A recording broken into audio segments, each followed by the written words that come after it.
Okay, we got a quick stuff update on this car. I got the carburetors rebuilt and put back together and reinstalled on the car.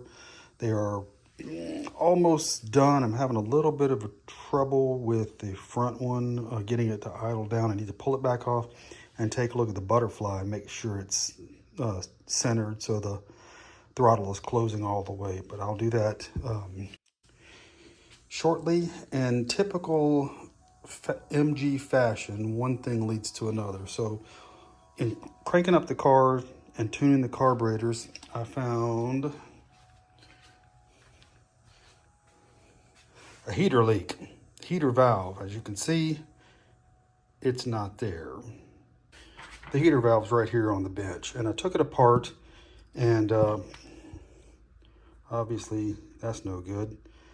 So this is the little rubber plunger that pulls this piston in and out and shuts the water off inside the valve. Well, that's just no good. Unfortunately, you can't replace this part. All you can do is replace the whole unit. And my understanding is the aftermarket heater control valves are junk, and they last a year at best before they start leaking again.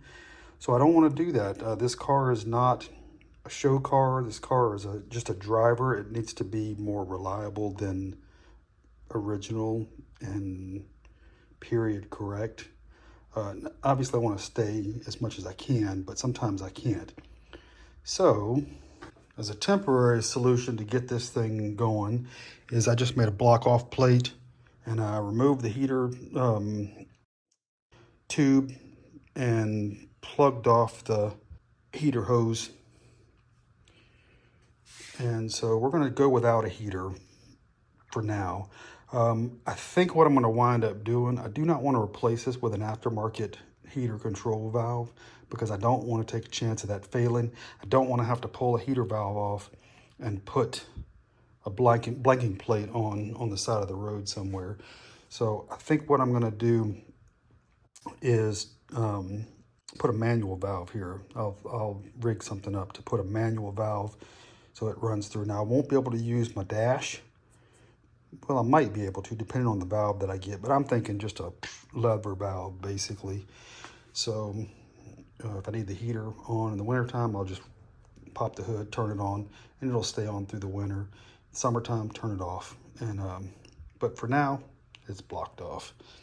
So I need to get coolant and refill, pull that carb off, and tweak it a little bit.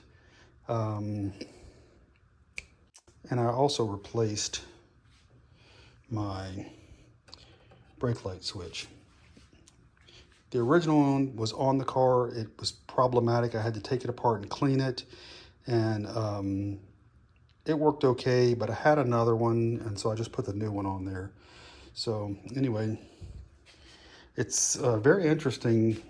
Every little thing I do to this car scrounges up 2 or 3 other things that need to be done.